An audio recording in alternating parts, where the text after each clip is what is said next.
শরীরের বিভিন্ন জায়গাতে আপনারা ব্যথা অনুভব করছেন। কোনো সময় ঘাড়ে ব্যথা, কিংবা হাতের কোনো অংশে, পেটে ব্যথা, কোমরে বা পিঠে ব্যথার মতো অসুবিধার সম্মুখীন হচ্ছেন এবং ব্যথাটা ক্রনিক রূপ ধারণ করছে, অর্থাৎ ব্যথাটা বাড়তেই থাকছে। কোনো ব্যথা কমার ওষুধ খেলেও ব্যথা কমে না, ডাক্তার দেখালেও সেই ব্যথার সুরাহা পাওয়া যাচ্ছে না, আবার অনেক সময় বিভিন্ন টেস্ট করেও কিন্তু কোনো রোগ খুঁজে পাওয়া যাচ্ছে না, কিন্তু আপনার ব্যথা হচ্ছে, আপনার শরীরে কষ্ট হচ্ছে। অনেকে হয়তো অনেক সময় আপনার এটাকে বদমাশিও বলে দিচ্ছে বা অজুহাতও বলে দিচ্ছে, কিন্তু আপনি কষ্ট ভোগ করছেন। কোনো রোগ নেই, কোনো কারণ নেই, কিন্তু আপনার ব্যথা হচ্ছে। এইটা কিন্তু সোম্যাটিক রেসপন্স হতে পারে। কিসের সোম্যাটিক রেসপন্স? সেটা হচ্ছে আপনার মনের, আপনার মেন্টাল হেলথের সোম্যাটিক রেসপন্স।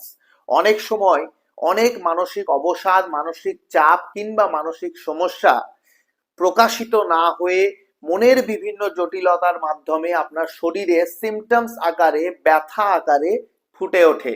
বিশেষ করে যারা কম কথা বলেন কিংবা নিজের মনের কষ্টটা প্রকাশ করতে পারেন না, বা মানসিক স্বাস্থ্য নিয়ে সচেতন নন, কোনোদিন ওই অ্যাঙ্গেলটা ভেবেই দেখেননি, তাদের এই মানসিক যন্ত্রণাটা, এই মানসিক কষ্টটা শরীরের বিভিন্ন ব্যথার আকারে প্রকাশ পায় এবং হাতে, পায়ে, কোমরে, পেটে, ঘাড়ে বিভিন্ন ধরনের ব্যথা দেখা যায়।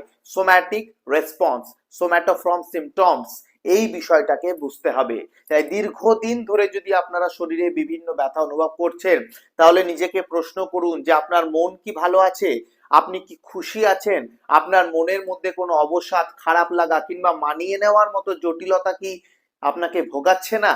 যদি উত্তর হ্যাঁ হয়, তাহলে টেস্টে বা ডাক্তারের কাছে না গিয়ে একজন মনোবিদ, মানসিক স্বাস্থ্য বিশেষজ্ঞ, সাইকোলজিস্টের কাছে যান এবং আপনার মনের কথা খুলে বলুন। মেন্টাল হেলথ ম্যানেজমেন্ট টেকনিক শিখুন এবং মাইন্ড এবং বডির যে রিলেশন, সেটার মধ্যে যে ডিস্টারবেন্স, সেটাকে দূর করার জন্য টুলস, টেকনিক্স এবং থেরাপির সহযোগিতা নিন। তাহলে কিন্তু এই ব্যথা থেকে আপনারা মুক্তি পাবেন।